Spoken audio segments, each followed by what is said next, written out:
right, guys, welcome to Pipeline Profits, where myself, Ryan Wykes, and my co-host, Emma Pace, dig deep and discuss everything sales and marketing. We are two people that are obsessed with sales and marketing, and we're here with different guests each and every week, live and recorded, to get secrets and tactics from the best in the industry in sales and marketing. And this week's guest, I know I'm going to let Emma introduce, because this is definitely a dream guest that's happening early in this podcast. Just like, for me, Chris Smith was last week. I think this one is in the same range for Emma. So I'll pass it over to Emma. Yeah, Ryan, you're definitely right. Today we have someone who, when we first started the podcast, we wrote down a couple of dream guests, and the guest that we have today was on my dream list. So for any of our listeners, if you put your mind to something and you set yourself goals, whether it's a podcast, guest, whatever happens to be in your business, please see it through and manifest it, because we've got one today. So this is kind of like a full circle, like fangirl moment for me, which I don't think I've ever said before.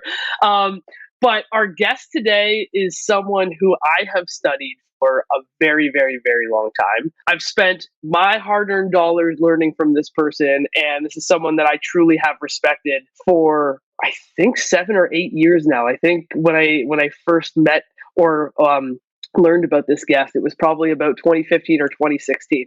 I actually have, he's probably going to laugh when he sees this, but I actually have the workbook from our first in-person session together, and I still use it in our advertising today. So this guy is an absolute expert in marketing.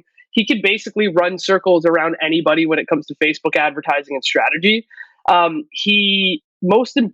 of the most important and impressive things is he's been able to stay relevant and stay current in an environment that we all know changes all the time. He is also the author of this book that I am going to recommend each and every one of you get, which is called Give, and is the ultimate guide to Facebook advertising and generating more leads, more clients, and a massive ROI in your business. It is a quick read. There is a ton of value in it. You guys should all go buy it right away. He's worked with massive names like Tony Robbins and the Dollar Beard Club. He also has an incredible network of very close friends that work together, hang out together, and make sure that they level each other up each and every day. Most importantly, he is a dedicated father and husband, and he is someone that I truly respect. And today I am beyond honored, grateful, and humbled to introduce our guest, Nicholas Kusmich. Welcome, man. Oh man, there's a lot of pressure, guys. After that, Ryan, you talking about? You said you had Chris Smith on the other day, who's a good friend, and like he's all right. So no, I appreciate it. Thanks for allowing me to be here and spending some time with y'all and just jamming on all things that you guys talk about. Oh man, we can't appreciate you being here enough. Like you are, you're the godfather of Facebook ads. So I think there's, it sounds like a lot has even changed from 2015 to now. Oh, so, we could get in a little bit into the backstory of you being a pastor and stuff like that. I'm sure our audience would love to know a little bit about your backstory, but I also want to know what the heck has happened from the first time I met you to today, because the world is real different. Yeah, the world is real different. And I think, one of the questions that people ask all the time is like, how has Facebook changed and how does marketing change and how do you look at all that? And here's one of the things I just want to emphasize. Like, I love Meta as a platform, not Facebook, aka Meta now, right? We all know what happened. I love Meta as a platform because we just kind of were in the right place at the right time. We happened to be too late to the Google AdWords game. This is back in 2008. Had no idea what to do or how to market. And at that time, 2 platforms came on the scene. Facebook, in their advertising platforms, that is. Facebook, and I don't know if you guys remember the dating site Plenty of Fish. Yeah, for sure. But plentyoffish.com. And they both had all this user data and then said, we're going to use this data to allow our marketers or advertisers to reach audiences. And so back in that day, I jumped in on both platforms and I'm like, let's just see which one's going to work better. And so we were one of the first, I can't validate this, but I have to believe I was one of the first 100 advertisers on Facebook when it came out in beta in 2008. And then one of the first 100 advertisers on Plenty of Fish when that came out and they released their ads platform. And then at one point in the game, probably like 6 months in, I just had to make the decision. Okay, which platform are we going to focus on? I couldn't get distracted. And I wish I could say it was an intelligent decision. I wish I could say I thought about it or the gods came to me in some universal way and said, pick Meta.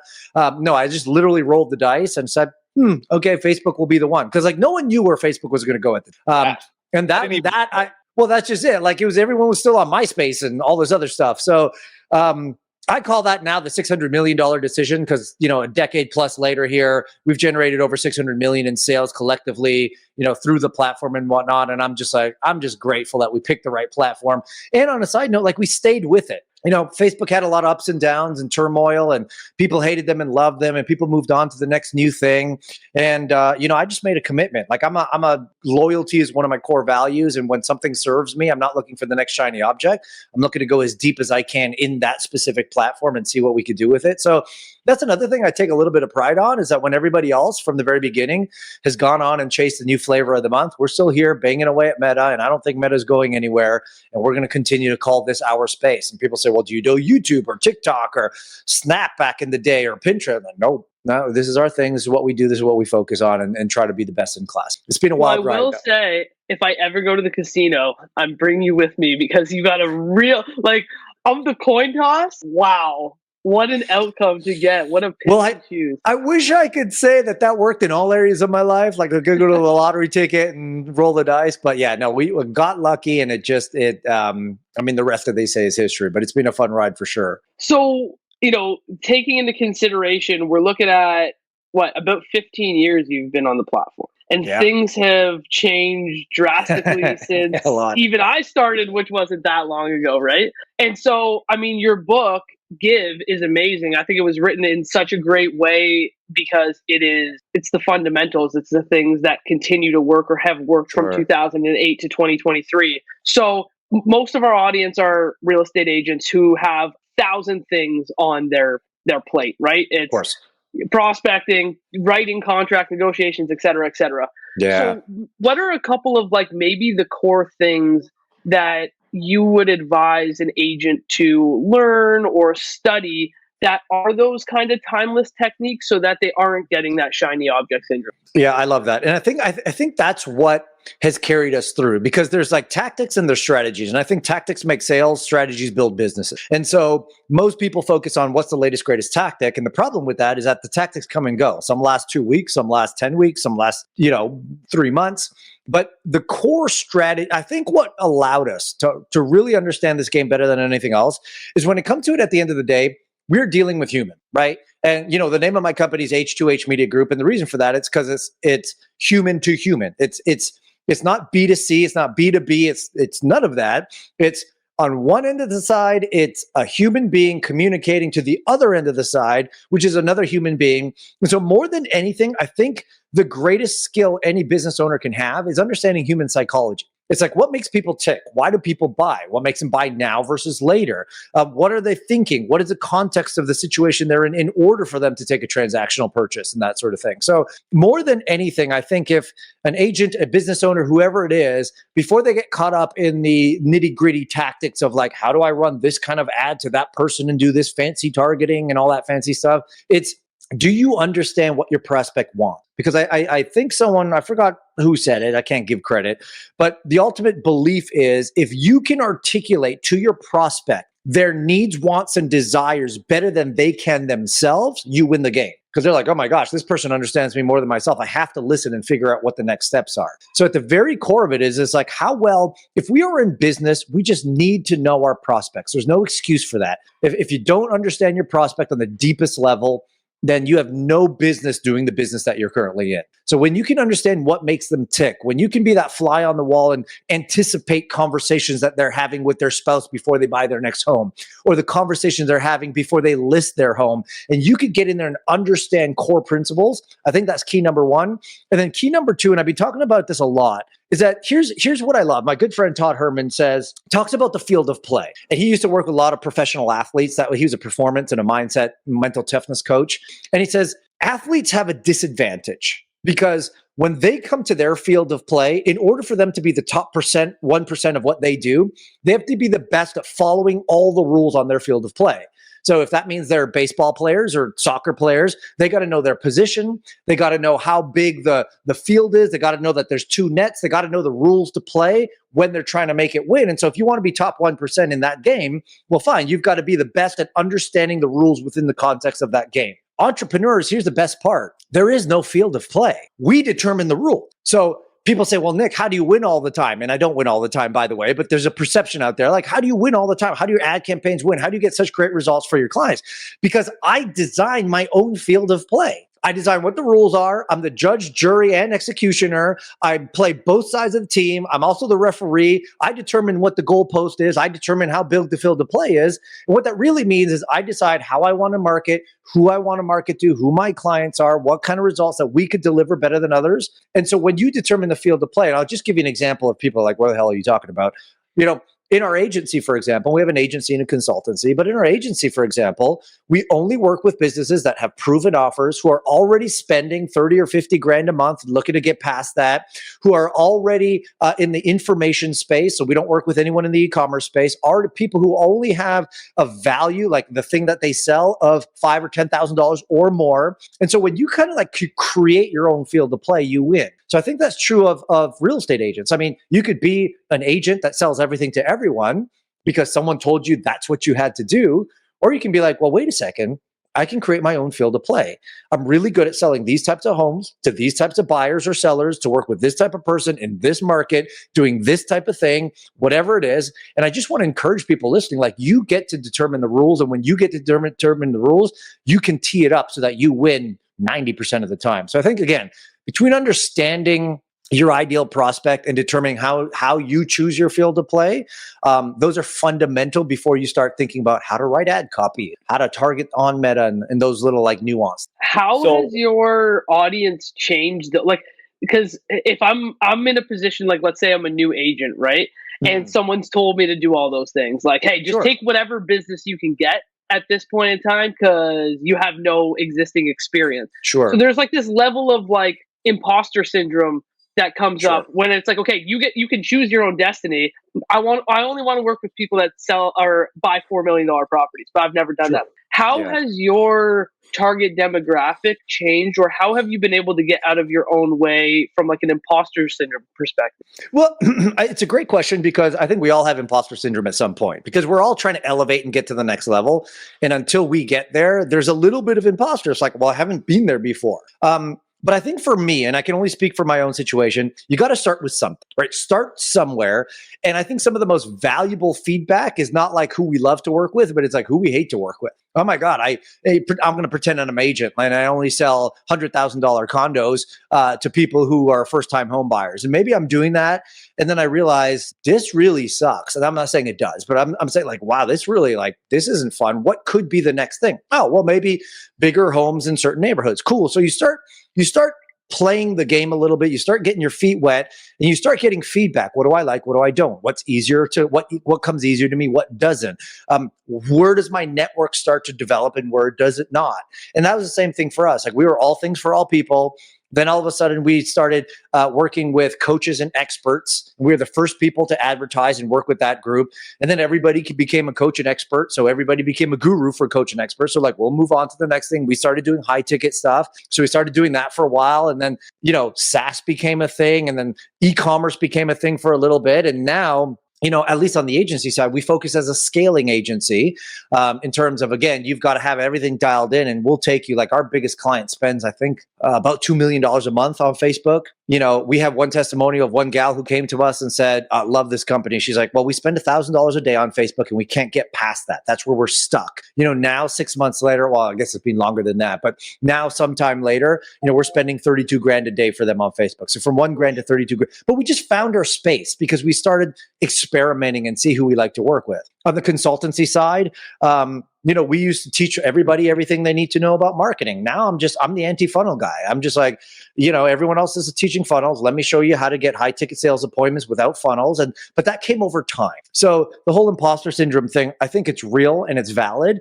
But the more experience you do, the more you get your feet wet out there, the more you scrape your knees in the trenches, the more you start realizing what you like to do, what you don't like to do, who you like to work with, who you don't like to work with, and start to refine that. But what I want to encourage the person to say is that there really are no limit. Like if you only want to sell $10 million plus homes in a certain area to celebrities, that could be your game. Right? It's just you choose. So, but you got to work your way up there in terms of just getting the experience and figuring out how that all goes. Do you think that that's a big mistake a lot of marketers make, is even though like they may in their head do the right steps and niche or niche down and say like, this is who I want to work with, this is who I want to help, and this is how I can help them. And they do all of those things. But then when it comes to actually marketing, they're too scared to spend their dollars on such a small niche. And they have a message that's very narrow, but it's going to a broad audience. Because I mean, I find that all the time with agents, you know, they do a good job of like, I'm a luxury specialist in this neighborhood. But then when they talk to me about their marketing, they're marketing to the whole city. Like they're on a bus stop in Mississauga when they're, a Rosedale $6 million home specialist. Yeah, I think and it's a great point. And I think that's oftentimes just based straight up on fear. Like there's this idea that the market isn't big enough no matter what I do. Like if there's one thing that someone can take away from this, let it be this, that no matter what market you choose. Like, I don't know if you saw that, a friend of mine introduced me to this guy on Instagram who just sells private jets. Right. So like minimum ticket value, I think is like a 10, 15, 20 million. I don't even know what it costs, but like minimum value is in the tens, if not hundreds of millions of dollars. Right. And he's got this great studio where he retrofitted a jet and he's like talking about, hey, depending on where you want to fly in the world, you need this type of jet because the airline and the gas and this and the wind and all. But the case in point is like, if you thought that there would be a dude selling jets on Instagram, you'd be thinking that guy's crazy. There's no way he could do that. And yet he's selling a jet on Instagram every single day, week, month, year, whatever it is. And so I think there's some truth to that. One, the takeaway is no matter what your target market is, there's enough buyers. There's 100% enough buyers, right? Number one. Number two, though, if you truly believe that and you've adapted to it, the worst thing you can do is in your marketing and in your talk and in your language, and this is Ryan, what you're talking about, is be everything to everyone. Because the moment, and I've had this happen all the time, like even right now, to this very moment, I'm interviewing health optimization experts. So like I've taken my health to a certain level. I'm very happy. I want to see if I can break through that and become Superman. You know, I don't know if it's possible, but let's go for it. And I'm interviewing these various folks. And you know, what I'm looking for is someone who's very precise and says, Nick, we're going to take a deep dive into your business. We're going to not your business, your health. We're going to see what you do. And we're going to prescribe a very specific plan. And I've got quotes now anywhere from 40 to 100 grand to work with these people for a year. And here's the thing, though. The person who articulates and speaks my language and who knows the type of client I am and what I'm going for, that person's going to get a very easy yes from me versus the other person who's like, oh, we help all people with all health conditions. Doesn't matter if you're sick and looking to get better or better, looking to get like, that's not me. So the point is, though, I mean, if you were to tell me 10 years ago that I'd be spending 100 grand this year on my health, I'd laugh in your face. I'm like, not a chance, right? But it's where I am now. And those people understand what they speak, the language that they speak, who that they help. And so, yeah, to the point of the person who says, you know, we're going after a very specific niche, you've got to own and dominate that space. And can we go there for a second? No, yeah. I don't want to off track please. This, but no, please. What makes marketing 10,000% easier? 10,000% easier is the brand positioning that you hold in the prospect's mind, right? So let me give you an example. If some dude just graduated out of some financial class or something and was just assigned his financial advisory thing, right? And he goes out and he sits down with you at Starbucks and says, okay, what's the advice? And he says, you know, save more than you spend, you know, invest in long-term whatever, and put some money away from a rainy day. I don't know if that's what he would say. Let's pretend that's what he would say, right? And the very next day, you sat down at a Starbucks with Warren Buffett, and he gave you financial advice. And he said, well, save more than you spend, put some money away for a rainy day, and do long-term. Like, it's the exact same advice, but whose advice would you take? Clearly Warren Buffett's, right? Because of the position he holds in our mind. So if you think about any industry right now, there's a group called the Category Pirates, which has really enforced this idea. But if you think about any industry right now, like if I were to say on-demand streaming, there should be one dominant company that comes to mind, right? Netflix owns that space. Now, are there others that are in second and third and fourth? Yes, but one company dominates the space. If I were to say ride sharing, right? Everyone immediately should come to mind Uber. Yes, there's Lyft and all this other stuff, but Uber owns the space. And so what we're talking about here is what some might call being a category king or a queen, because the person who owns the industry owns 75% of that market share, and everybody else is fighting for 20+% of the space, right? So one of our initial things that we need to do, if we're going to market, if we're going to think about how I can become a more effective communicator and marketer in my space, and how I can get people coming to me rather than me chasing them, is to create a market category. Because when you create a market category, you automatically become the leader in it. So when Netflix first came out, they didn't go around the whole world saying, hey, we're Netflix, we're Netflix, we're Netflix. What did they say? They said, how ridiculous is it that we've got to wait till Thursday at 7 p.m. to watch our favorite show? Isn't that stupid? And they created a problem, and they identified a problem that we didn't even know we had. We're like, yeah, of course, we watch our show Thursday, 7 p.m. And they said, isn't that ridiculous, this appointment viewing? That's a silly idea. What if you could watch any show you want as much as you want? You can binge watch it from start to time. And we call this idea on-demand streaming. What do you think about that? And everyone's like, oh my God. And so because they identified the problem and they suggested the solution. So the problem was appointment viewing. The solution was on-demand streaming. But because they suggested it and they identified the problem, they automatically rose to be the category king in that space. So we need to think about that ourselves, right? We need to be thinking about what is a known or unknown problem amongst our prospects that we can clearly identify? And once we can identify it and identify the problem, what is our solution to that problem? And by doing both of those things and spending our marketing, not so much trying to acquire customers and clients, which we all want to do, of course, but also marketing the problem and the solution, because we're the people marketing it, we rise up into the space. So I'll give you one final example, and then we'll talk further about it. In my own space. My own space is super busy. Everyone's a marketing consultant teaching people about meta ads and how to get customers and clients. And so what did I looked out in the marketplace. I said, well, what is a problem that people might have? Now, again, I don't know if these terms make sense to real estate agents, but in my digital advertising world, the word funnel is a very common term. Now, in my house, we have a swear jar, and you're not allowed to say the F word, the funnel word, anywhere in my presence. If you say the word funnel, you put money in the swear jar, because that's not accepted. If you're a client, if you're a prospect of mine, you cannot use that word. Why? Because I think the funnel is the stupidest invention that marketing has ever come up with from the dawn of time. And you say, why would you say that? In fact, I don't know if people are watching this via video, but I carry around one of these things because I'm so upset at the concept of the metaphor of the funnel. Because think about it, it is in its basic metaphor, right? The marketing people have told us that you get a funnel, you capture all these leads and you put them in the top of the funnel, and the funnel is going to sift and sort and only spit out your best customers at the bottom. And so we spent millions of dollars creating these things thinking this is the way to get our ideal client. But let's just think about this, Emma and Ryan, it is very core concept. When you take a jug of water and you put it in the funnel, let's say you've got 15 ounces of water and you put it in the funnel. How much of that 15 ounces come out the bottom? 15 ounces. 100% of it. Okay. Yeah. So clearly the idea of the concept of the metaphor of the funnel is broken right from the start, because that's not what the funnel's supposed to do. The funnel's supposed to sift and sort and do all that. So the metaphor in and of itself at its core is wrong. Also, if you were to put that water into a funnel, does it speed up or does it slow down before it comes out the other end?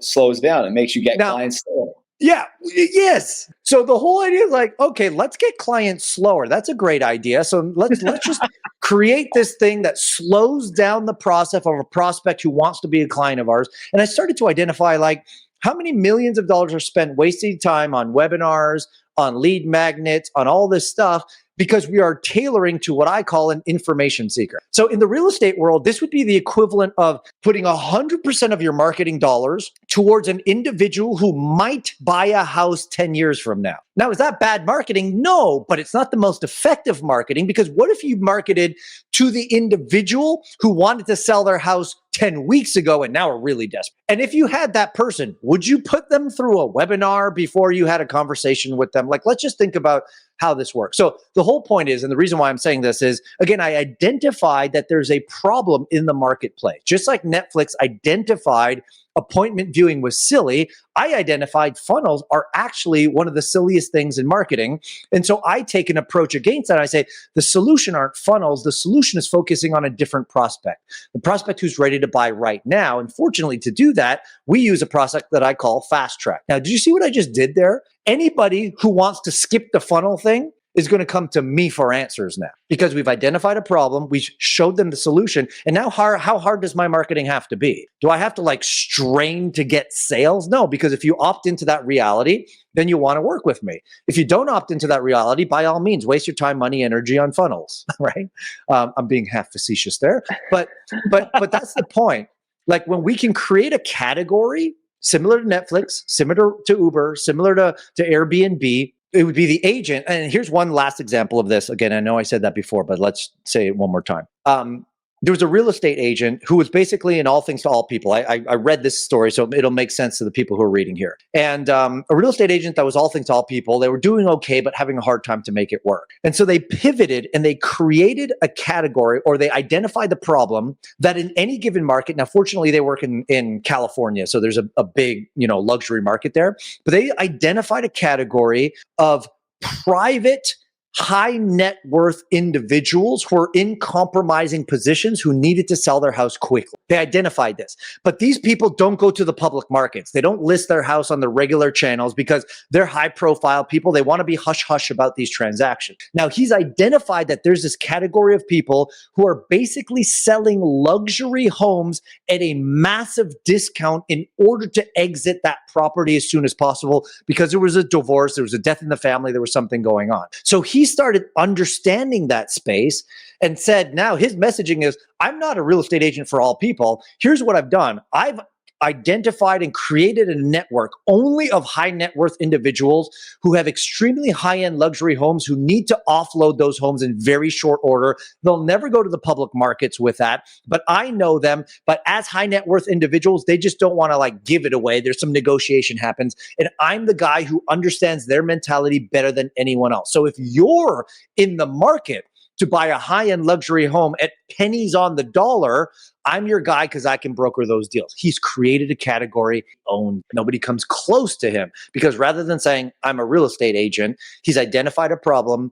He's found a solution for that problem, and now the people only come to him. So you can start to see, once you understand that, once you can start carving out your own little spaces, the marketing becomes that much easier rather than saying, okay, I sell all houses to all people at all times. Like, let's go. Now you're in a very tough position to try and get there. One of the interesting things that you had mentioned, I think it was like a common theme amongst kind of three of the examples that you gave us, maybe not so much the last one, but it was almost like trying to take whoever the category king was, or whatever that kind of common thing is, and being like the anti or the opposite of that for kind of like this new angle of something that's like new, unique, exciting, right? Like a new angle on that. So it's just, excuse me, very interesting to me to see that approach being like a common thread to create your own category. You know what? That's a great point. And I would even like, if I was a real estate agent, I'm just thinking about this now. It's like you can take, you can either, the part you want to be careful of is you never want to go contrary to a leader. You want to go contrary to an idea, right? Because here was the worst mistake.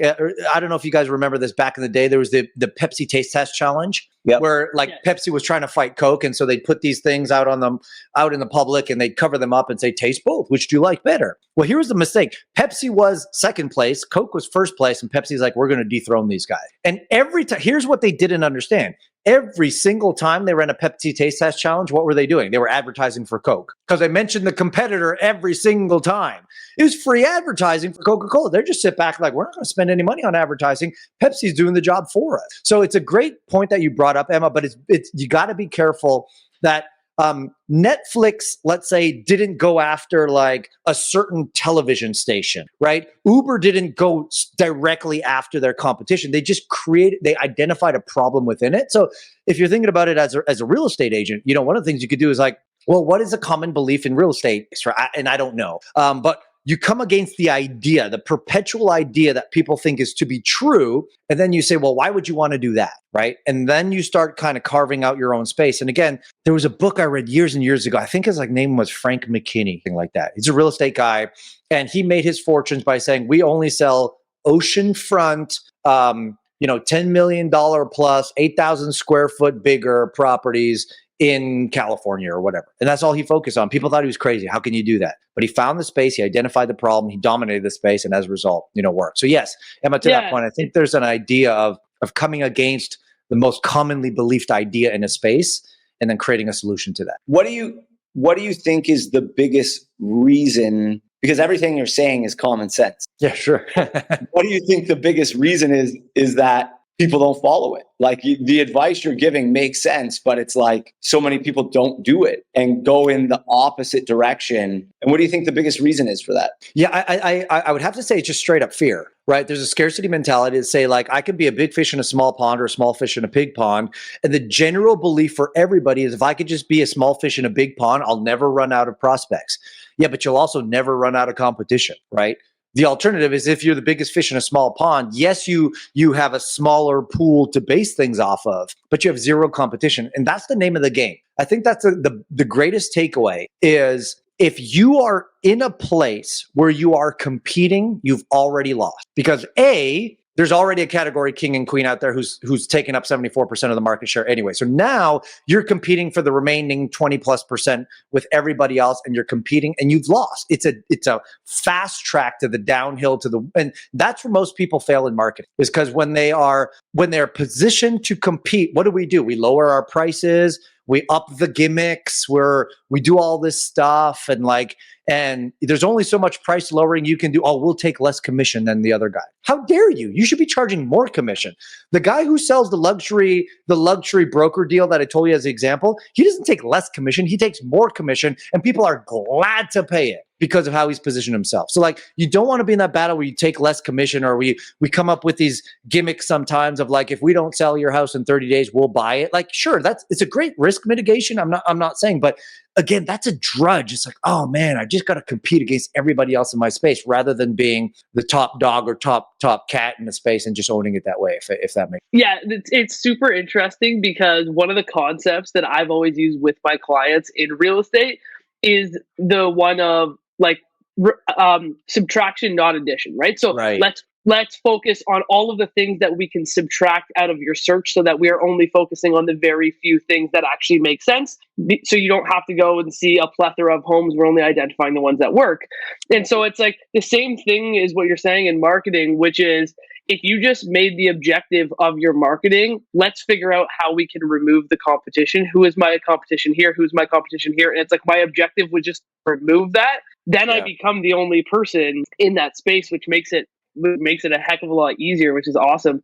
The one thing that I wanted to ask you, which I think brings this conversation full circle, was always starting with market research. And I think a lot of people are market research, it's not so sexy. I want to go to the tactical stuff, right? Even though this is the foundation of everything you're going to build. So you really should start there. How has the development of AI and technology been able to kind of change that for you? And to me, I feel like there's no excuse for people to do market research because it got so much easier than even when I first met you. But how has that changed things for you specifically? Yeah, it's a great question because I think there has to be a fine line between using AI as a crutch and using it as an accelerator. AI accelerates processes. It doesn't necessarily create new ones, right? And a great example of even what you're talking about is a good friend of mine, Matt Petulli, owns a company called Lomi. And Lomi sells these countertop basically creates food compost. You put all your bad food in there, you create fresh soil that you can put into your garden and grow stuff in. And it's a Canadian company and they're crushing in the US. And somebody came to him and said something like, one of the testimonials was this saves me $300 a month in garbage bag tags. And he was like, what the hell is a garbage bag tag?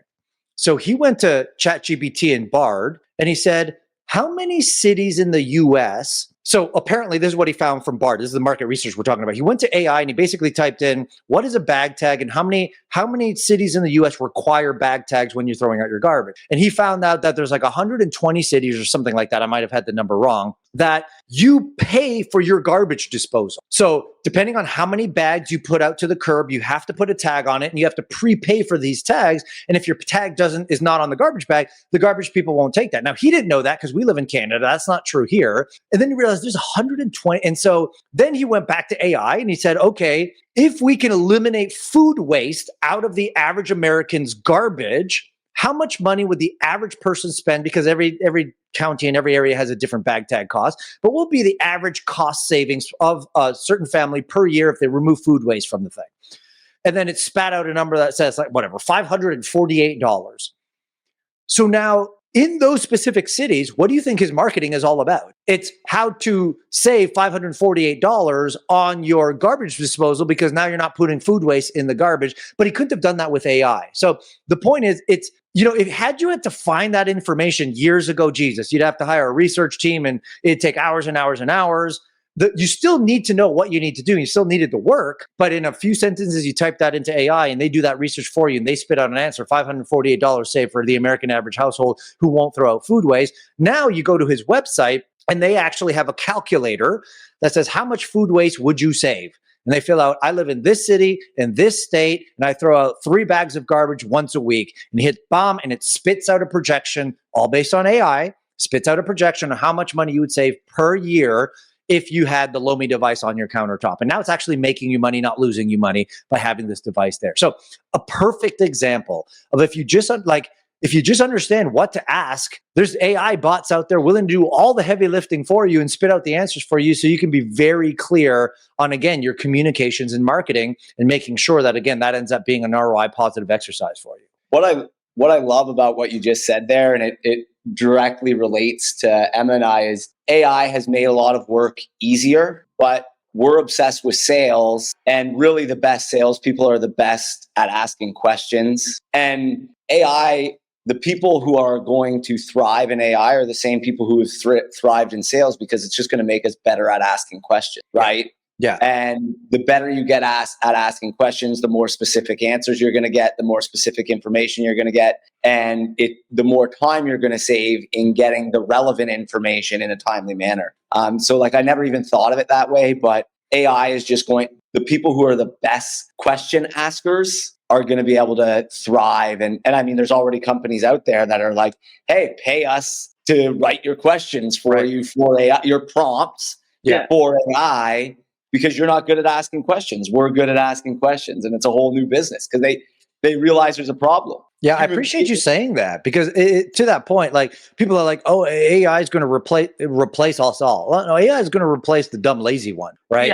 Yeah. And it's only going to accelerate, like you're saying, in this space, the people who know how to ask questions, they're going to win. It's just going to accelerate time. And that's all it does. It collapses time. So what used to take months of research and thousands of dollars ends up taking minutes and $0. But to your point, Ryan, you got to know the questions, you got to know the game. So like, don't think that you could get lazy and make AI work. No, you just got to be a hustler, understand the game, understand the questions, and it's just going to make things a lot more fast. Yeah, the one thing that you had mentioned about like utilizing the tool to help you do the research for statistics, I think that is a massive thing that is overlooked for real estate agents when it comes to marketing. Is they're like, well, shit, I've never done this before. Like, I have no social proof. Like, I have no credibility. And I'm like, well, are you using third-party resources to help validate your ideas? And I think that a lot of agents just completely miss that. And they're like, well, I just don't have reviews or I don't have testimonials to break into this space like the luxury market guy. And it's like,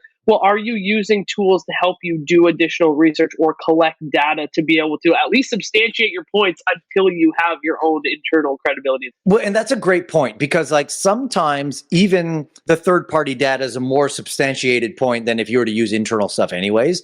And I think that's just simple copywriting. Like if you were to look at it from a copywriting or marketing standpoint, or you're going to write a whatever, like point number one, make a really, really bold claim about something. But point number 2 should be use a third-party resource that validates that claim, right? And just those 2 things before you get into everything else in the copy, like, oh, as a result of that, this is what you need to do and blah, blah, blah, and here's your call to action. Like just those 2 elements alone, Emma, what you mentioned of like make a bold claim and then use third party to substantiate that claim already elevates you to credible and authority by doing that and that alone. So I think it's, again, people just how do we use these tools rather than be afraid of them or start, doing the gimmicky stuff on them.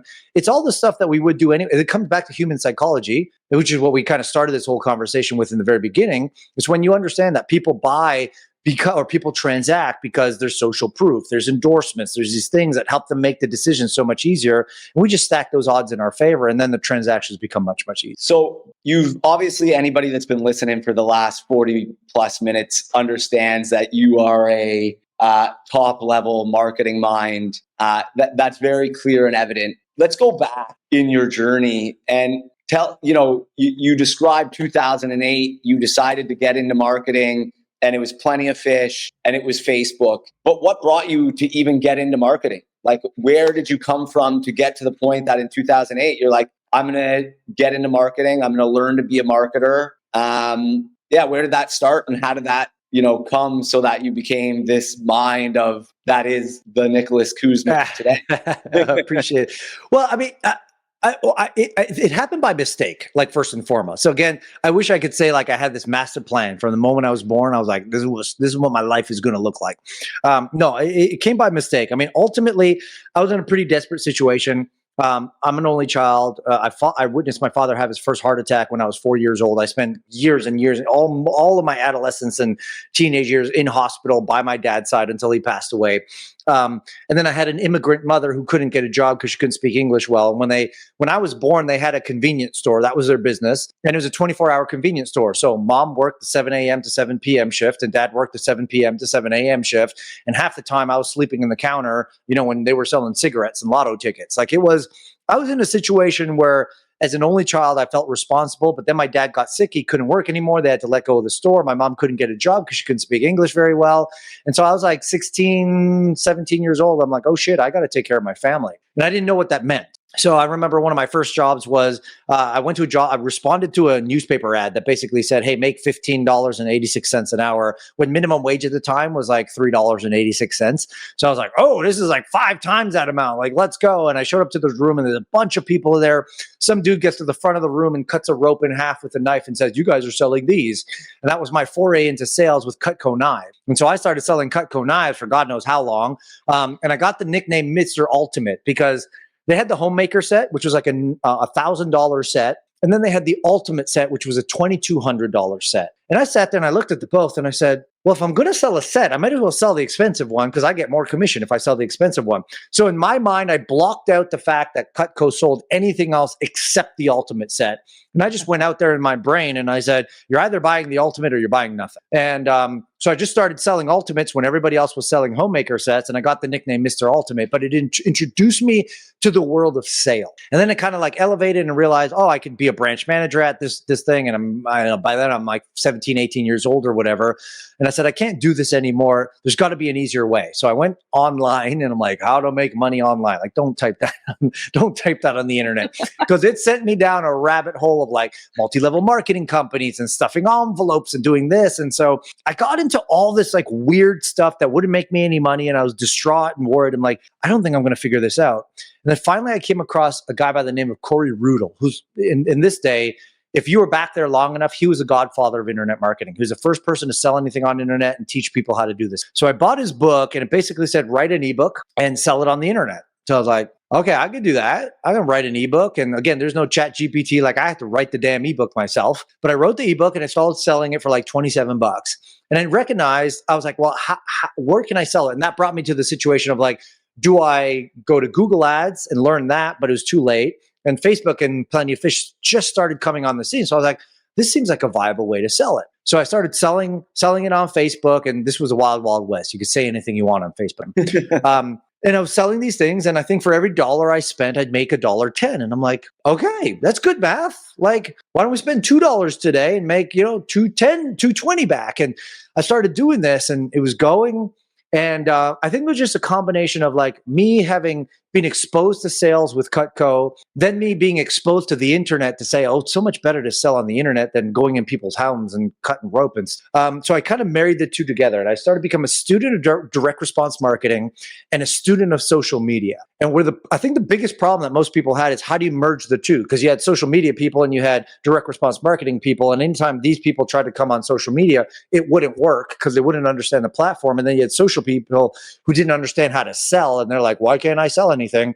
And so right place, right time. I merged the two together. And I was always a fan of like what made people tick. And to me, marketing was the best expression of how to figure out what made people tick and then how to utilize that to get things that they want in front of them so they end up transacting. So, gosh, I don't know if the stars just aligned or I got lucky or something happened in the universe, but I'll run. I take zero credit for it, but I will continue to run with it. As long as I have this wave to ride, I will continue to ride as long as it'll let me. So was that put $1 in and get the 10 cents from a return perspective back out, like that breakthrough moment for you where you were just like, holy shit, it's working? Yeah, well, I think I had a lot of ignorance as well because I was like, oh, I mean, it was almost like my first try because again, Facebook back then, you could do anything and it was very easy to make money. So I was like, the light bulbs went off and I said, okay, well, there's two things I need to do. How do I spend more $1 if I'm making 110 back? And how do I make the $1 not turn into 110, but turn into 120 or 150 or $2 or $4 or $10.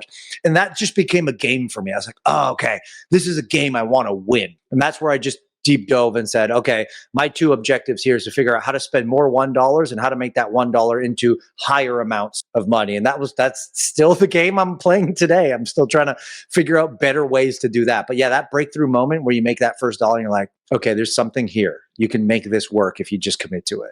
So my follow-up question to that is like, so we had the breakthrough moment of like getting that return, and then you go, okay, I'm all excited, I'm going to scale and I'm going to do the $1 to $2 thing. What were a couple of the, I don't want to say breaking moments, but some of the moments where you were like, this thing is working, holy shit, I overcompensated and this is not working anymore, or like I made a massive mistake. Like, what were those kind of hurdles or like levels that you had to get past? Yeah, I think the biggest mistakes were just thinking that it was a simple formula that you could just like continue to roll bigger, bigger, bigger on. And the other mistake that I'll just tie into that was a very big eye opener actually was, so we started getting these results.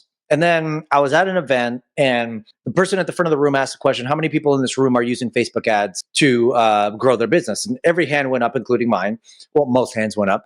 And then the second question was, how many people find it profitable? And my hand was the only one that stood up. And I was like, oh, I might be onto something because my assumption was everybody figured this out. And then I realized not everybody figured it out. So then people started coming to me and said, Nick, can you teach us how to do what you do? And I was like, I'm not really sure, but let's give it a go. And we started teaching people. And then people were like, well, Nick, I don't want to learn it. Can you just do it for us? And that's when the agency was born. But again, early on in the agency days, I got to say, I was a little cocky. I was like, oh, I could turn $1 into $1.50. Let's go. And we started spending aggressively. And now it wasn't even just my money. It was other people's money for their businesses. And we put ourselves in a few very nasty predicaments. Where we just overspent, we made mistakes. And, but that also taught me a lot, not only about how Facebook works and marketing works, but also like customer service and human transaction. Cause, I tell people I've probably refunded more money to people than a lot of companies have made in revenue because I'll own my mistake. And if I make a mistake, I'll own it. And there was a particular situation, very well-known, high-profile person. And they came to us and they said, hey, Nick, can you run our ads for us?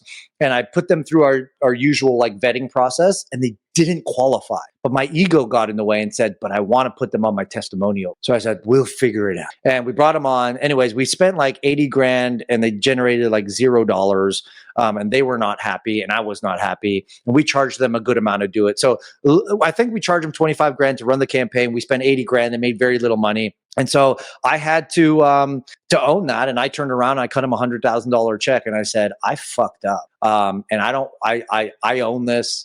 Not only am I returning you our fees, I'm returning the ad spend that you spent to try to just make this right. But I think the point of the story is, to your point, it's like when you move, I would never not encourage people to move aggressively in the fear of having a hiccup. I would say move aggressively forward in the knowledge that you will have a hiccup, but then make sure that you're prepared to deal with the hiccup accordingly, because that's how we grow and that's how we evolve and make it work. So yeah, I've had you know how they always say, like, I probably had more mess ups than successes, but we only talk about our successes and mess ups, and it's the mess ups that make up the successes. So like every single day we're learning. Like, we had a client the other day who we just spent, it's not big money, but we spent 10 grand for them in the last week running a thing to a lead magnet that was trying to capture name, phone number, and email. Well, we forgot a field that said phone number. So it was just name and email. And so those leads are of no use to them. So what did I have to do?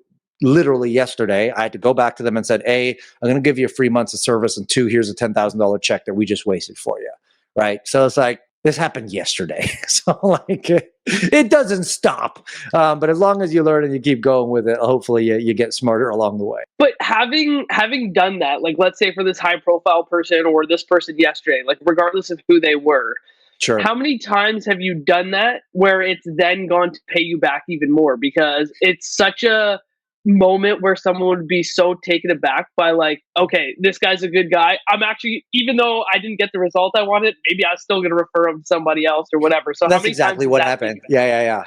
I think at the end of the day, right, it's people, it goes back to H2H. It's human to humans, right? And like, I always put myself in the other thing and said, if I hired somebody to do something and they mucked up, I mean, would I be pissed off? Sure. But if they were like professional about it and they did what they can, it's just not going to leave a bad residue in my mouth. So even with that one client that we messed up and we cut him back a check, he never worked with us again specifically, but he referred business to us. And just on the premise of like, they're really good people and they'll own no mistakes if they mess, right? So there's that. And who knows what'll come from the one that we had to do yesterday. But like, again, it's the internet has created some like weird people who like to hide behind things and just take people's money and run. It's all about the transaction. Again, that's a good short-term game, but if you're going to play a long-term game, I think you're shooting yourself in the foot. So, doing the right thing is never wrong. Like it's the only way to go. I mean, when you think about it, I think you're a prime example of that, as you've had like so much longevity in the space, like really since the creation. And as you said, it's a space that is full of agencies and media companies that say they specialize in Facebook or Instagram or online, and are very quick to take anyone's dollar and charge them a fee when it may not be in the best interest. And so like, I love that you qualify your clients to make sure that you can actually help them. Right. How important do you think that is for any company? Right. Like, yeah. So again, I think that comes back to the earlier conversation we're having with this idea of you set your own field of play. Yeah. Right. Early on in the game, when we were running agency work, like we just say, hey, we do all things for all people. And very quickly, we found out that we're very good working with certain types of clients and very not good working with other types, right? If I continue down that path, I can come here and say, hey, we've got some amazing results and look at our track record, et cetera, et cetera. But the reason why I can say, look at our results and look at our track record and look at what we do is because, again, I determine the field of play. And so I think if anything, and it's a hard thing for a business owner / entrepreneur to do when they know they've got to put food on it. Because now you're in this weird predicament of A, I've got to put food on the table for my family. So any money is good money. But B, I know that if I continue down this path, that I'm just going to actually work myself into a rut that I don't want to be. So I would encourage, even though it's the harder thing to do and it's the slower part of the game, you choose who you want to work with. You only work with people you can get great results for. The people that you want to work with. I mean, we also have a rule of thumb, like if I wasn't willing to go to dinner with any of my clients, and I'm not taking them as a client, like they have to. Joe Polish had this great mug in his office that I liked. I took a picture of, and it was my mantra for years, 2 decades ago. But it says something like, "Life's too short to work with assholes." And I was like, "Yeah, you know what? That's true, right?" So like, you get to determine it. But to your point, Ryan, yeah, vet the people out because your reputation is on the line, and whether you do it this way or not, Dean Jackson. Heavy in the real estate space, but Dean Jackson has this great line where he's like, whether you do it or not, how would you operate your business differently if you only got paid after you delivered the result? And one thing I think is very unique about the real estate space is that is it. You pay after you deliver a result. But because people have been in that space for so long, they don't recognize that there's so much opportunity in just creating a beautiful customer experience for someone that you do that well once. That one ramification has a halo effect to referrals, to reputation, to brand, to repeat business and all that. And again, if all we're doing is chasing the transaction, it's a short-lived game that doesn't go very far and then just becomes this hustle and grind mentality. So if you're going to spend the money and time, energy, and effort to do that, might as well do it right early on because you have the benefits after. I got to get one last question in here that I've really wanted to ask, which is kind of like a I guess, a tail to that. And it's kind of about creating the right environment to help people flourish. So you've done that for your clients. But when I first met you, you were still over in Ontario. And now you've moved out to the West Coast. And obviously everything looks great on Instagram, but it seems like you got a pretty kick-ass crew out there of, other entrepreneurs that you're hanging out with on a daily basis and just like really helping to level each other up, like Dan and stuff like that. Yeah. I would love to just get a little bit of insight as to how that move has made an impact on not only your personal life, but your business as well. Yeah, it would be an understatement to say that it wasn't one of the greatest shifts in my life, period. Business, personal, like the whole gambit of it. And when I look back on my life, oftentimes on a podcast or if I'm speaking or something like that, the question comes up like from a personal development standpoint, it's like, what was the greatest monumental aspect of your life? Or what was the greatest thing that created the biggest shifts in your life? And without a doubt, 100% of the time, it's when I detached from things, places, people, situations, clients, customers, whatever, that weren't serving me and attached to environments, people, places, things, clients, and whatnot that have served me. And those were some of the hardest decisions of your life, because sometimes that means you got to cut out family. Sometimes that means you got to cut out people who've been in your life for a long, long time. Sometimes it means you got to cut out clients who pay your bills, and you're just realizing like, oh man, so that in a deeper or higher level has been the greatest shifts. But then for me, I didn't even know it, right? It wasn't until, so just for some context, I was born and raised Toronto boy. I was going to die 416. YYZ is my airport. No questions asked, like 416 for life. And what I didn't recognize was I was actually redlining the whole time. And not just because I lived in Toronto, but just how I set up my life, essentially. It was this mentality of work real hard now so that one day you can benefit from the fruits of your labor. And COVID hit. We couldn't travel. We love to travel, but we couldn't travel because of the border restrictions. So we could only travel within Canada. I'm like, where are we going to go? Let's just go out west. Where are we going to go? Not Vancouver. It rains too much there. We heard some friends who moved out to this city called Kelowna, and I knew nothing about it. So we came out, and first we were just awestruck at like the beauty here. I mean, I'll say a controversial statement, but I think lakes and mountains trump oceans any day of the week. Like I'll spend time in lakes and mountains over staring at a boring ocean all day long. But all of a sudden I'm like, wow, this is different. What is this? And buddies of ours, Brad and his wife, Kelly, took us out wake surfing. I didn't even know this, but took us out wake surfing. And Kelly, they're retired now. They had a huge exit in their business, and now they just wake surf and drink wine and love life. And we're in the boat, and Kelly, they're in their 50s. Kelly's just ripping the waves, right? And it's amazing to see this woman who's, like from my perspective, older and more advanced, whatnot. And she's just ripping the waves. And my wife turns to me and says, Nick, why are we waiting for this when we can live this right now? And then the second thing she said was, do you think we can move out here? Do you think we could live out here? And I turned to her and I said, I was thinking the exact same thing. And so in this crazy series of events, because we had just custom built our home in Mississauga. It was in Mineola West. We had put ridiculous amounts of money to this thing because we thought this was our forever home. And then I remember being in Kelowna. It was 3 weeks out from us getting the keys to our home. And I remember calling my agent from Kelowna and saying, I think we're going to move. And he's like, you haven't even possessed your house yet, the one you built. I'm like, I know. I think we're going to have to put it up on the market. And so he puts it up on the market. He goes, well, you're not allowed to live in it then. Like, we're going to try and sell it as never lived in. And before we left Kelowna, we made an offer on a house here. We went back home and said, oh, shoot, we've got to try and sell our house in Mississauga.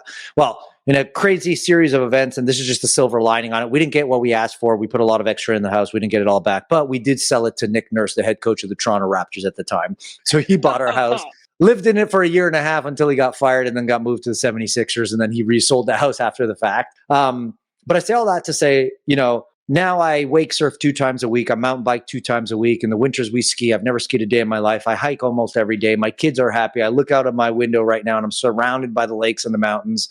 And more than all that, I'm surrounded by amazing entrepreneurial families who we could do life together with.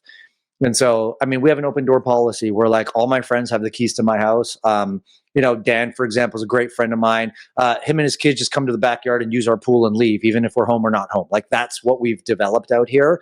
And so, it's been the greatest game changer. Like when you can surround yourself with people who push you and you're in an environment that is encouraging and you have the fresh air and the mountains and all this kind of stuff, like it's just been a complete game changer. And so I'm not encouraging everybody to move out from wherever you live. That's not it. But you should do a realistic check on like, is the life I currently live serving me or not? Because where you live, outside of your partner or your spouse, like where you live is the second greatest environmental effect that's going to have an impact on your life. And as long as that's serving you, great. But if it's not, think about, surrounding yourself in a place, because that's been the thing that's exponentially grown us to where we are today. So it's a beautiful experience. Well, Nick, this has been amazing. You're an example for all entrepreneurs, I think. And, you've taught everyone a lot more than people thought they needed to know or could know. It was a pleasure. I know Emma's starstruck. Thank you so much for taking the time. We'd love to have you on again. Guys, anytime. If you want to talk to Nick about what he does and how he helps all his clients, you can check him out at Work with Nick. So workwithnick.com to get in touch with Nick if you have some questions for him. Nick, where can people follow you? It's right actually at Nicholas in your name here. Well, the good part is I'm the only Nicholas Kusmich in the world. So that's the good part. It's very easy to find me. The bad part is not everyone can spell Kusmich. So if you can figure out how to spell my name, it's easy to find me on all social channels. But yeah, the only Nicholas Kusmich around, Instagram, Facebook, all that other fun stuff. Yeah, absolutely. Amazing, Nick. Well, thank you so much for being here.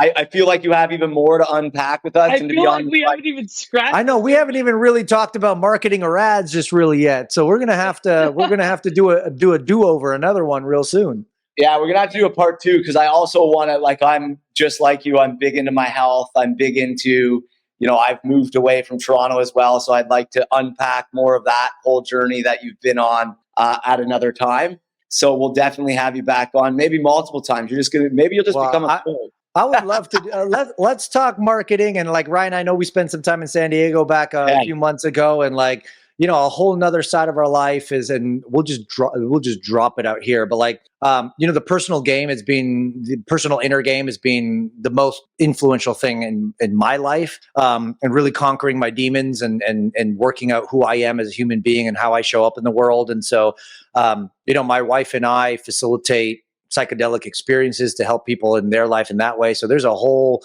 hour-long conversation there to go. That's what I'm talking about. Emma, we gotta talk marketing. We gotta talk health. Both of those conversations. We gotta talk psychedelic therapy. Like we've got a few more episodes to do here. So 100%. So we'll have you back. Thank you so much, Nick. Thank you, Nick. Absolutely. We really appreciate you being here, man. Appreciate Talk you soon. For sure.